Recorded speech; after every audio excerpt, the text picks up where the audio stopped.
Hello everyone. Welcome back to my channel. I'm so excited to see you all here. In today's video, we will learn how to paint this dreamy sunset sky using none other than watercolors.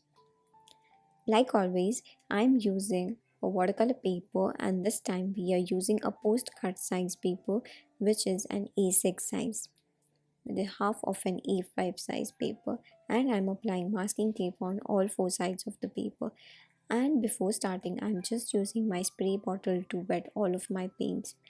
Today we'll be using a very basic watercolor set from Camlin. So I have the swatches and the review of this watercolor set on my YouTube channel. I will link it on the top as well as in the description box below. So make sure you check them out. They are very affordable plus very pigmented colors, and if you are starting out, I would highly recommend use these colors. As you will get the hang of watercolors, you will get used to this medium, as well as you will know if you want to invest more in this medium. And this basic Camlin watercolor set is beautiful to experiment. Alright, so let's get started. So first we will start by sketching our landscape. So first I drew the horizon line, and just below the horizon line I drew a small cottage, and surrounding that I will draw tiny little bushes. Rest all we will be doing with our watercolor paints and brushes. The sketching is very simple. Now let's move on to painting the sky. As we'll be painting sky wet on wet, I am applying clean and even layer of water onto the sky area, and I will also tilt the board a little by applying a little bit of either masking tape, or I have just put a little tray at the back so that my paper is tilted. Now I'm mixing my own lavender color. So here I mixed my ultramarine blue. I added a little bit of crimson to it and a little bit of white, and I applied the first wash from the top using that color. Second, I will use gamboge yellow, a very light value of that color, and start applying that color on the bottom. Once my base is ready, we will start painting the clouds on top of it. But before we start, you have to keep two things in mind. First, you have to switch to the smaller brush because we will be painting very smaller clouds. Second, you have to keep in mind is you will have to create a paint which is of mid value, and when you start painting it on a paper you have to remove all the excess paint from the brush onto your tissue or onto your palette and then put it on the paper. That way you will be able to control the color onto your paper while working wet on wet. Also remember to hold your brush a little bit far away from the tip so that you get the most loose and rough looking strokes on the paper.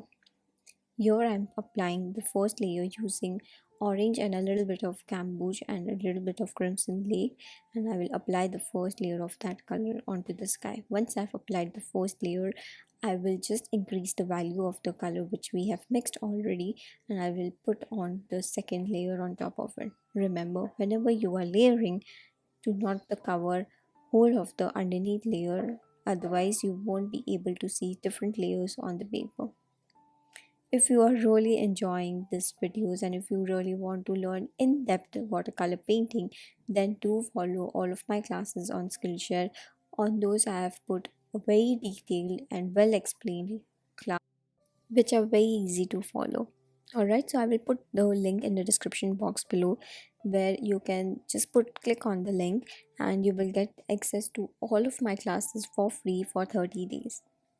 Alright, so don't miss out on learning amazing basic watercolor techniques for free. So do subscribe to the Skillshare.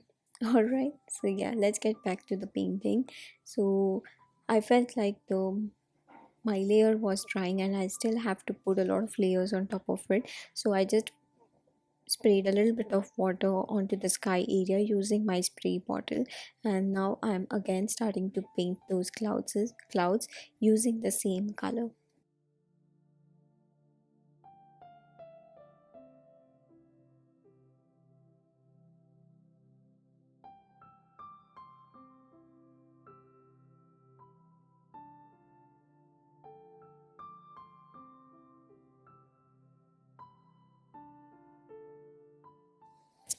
If you are enjoying this video, then please do subscribe to my channel before you leave so that you don't miss out on the painting videos and the review videos which I post every week on my channel.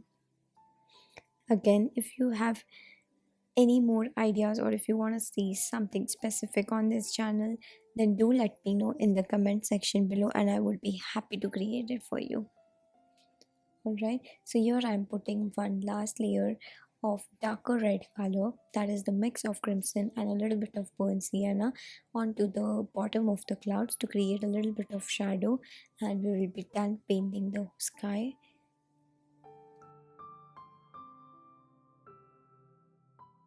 Keep in mind we have to paint the whole of the sky using wet on wet technique, that is the paper should be wet while you are working with the sky. So if you feel like your paper has dried out, just spray a little bit of water using your spray bottle and you will be good to go. Alright, so while the sky area is drying, let's move on to painting the foreground part. The foreground part is very simple to paint. We will just use a little bit of yellow and green color and that's all. As we want to keep our focus on the sky area, we will not put a lot of details on the ground part. So here I'm taking gambuge yellow and I'm taking a mid value of that color and I'm applying it onto the foreground part, and slowly we will start adding a little bit of sap green here and there, and in the ground part we will also create few grasses and some yellow flowers to add a little bit of more elements in our landscape.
Once you are done painting the small grasses in the foreground part, it's time to add some loose flowers, and to create the loose flower feel we will be using the splattering technique. What we'll do is we'll load our brush with gamboge yellow and switch to our small round brush, and then we will start tapping the brush, and we will see that the drops of yellow color would be there on a paper, and this will give you the most natural and beautiful texture on the paper.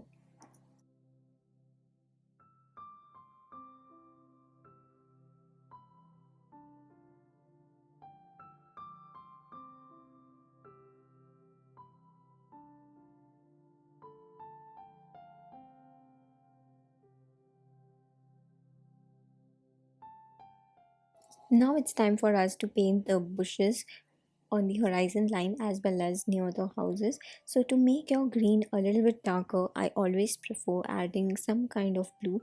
Either it could be your Persian blue or an indigo, but the only color which I don't enjoy painting in this set is the indigo. This color doesn't come in the 12 color set. I've bought it separately, but it is way less pigmented, and even after applying or even after taking a lot of that color onto your brush, it doesn't darken the green color. So instead of that I just used a tiny bit of black, but I hate using black in my painting. I can use Pines gray, but I don't enjoy using the black because it is just so flat.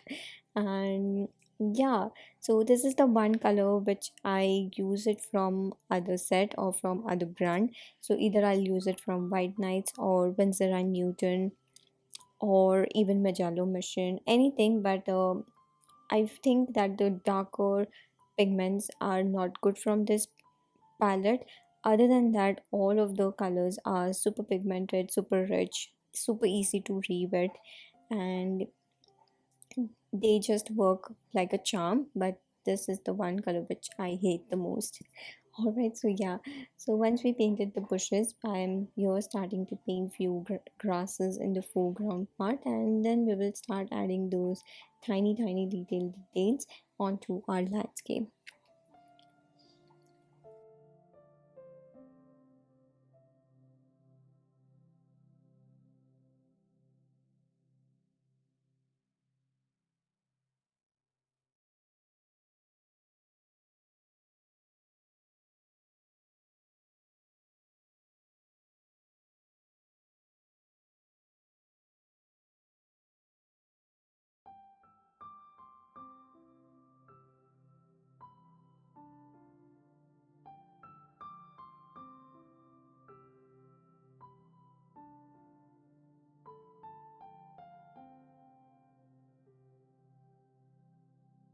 Here I'm adding the mix of red and a little bit of burnt sienna to the lower part of the house, and then we'll add few dry brush strokes on the roof. This is the mix of burnt sienna and little bit of black, and I will add those dry brush strokes and it will create beautiful texture on the roof.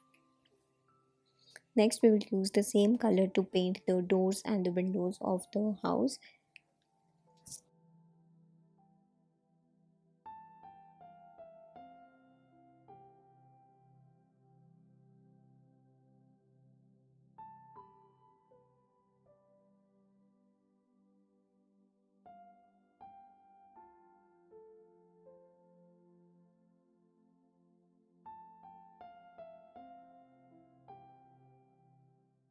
So we are almost done with our landscape painting and it is looking gorgeous, especially the sky.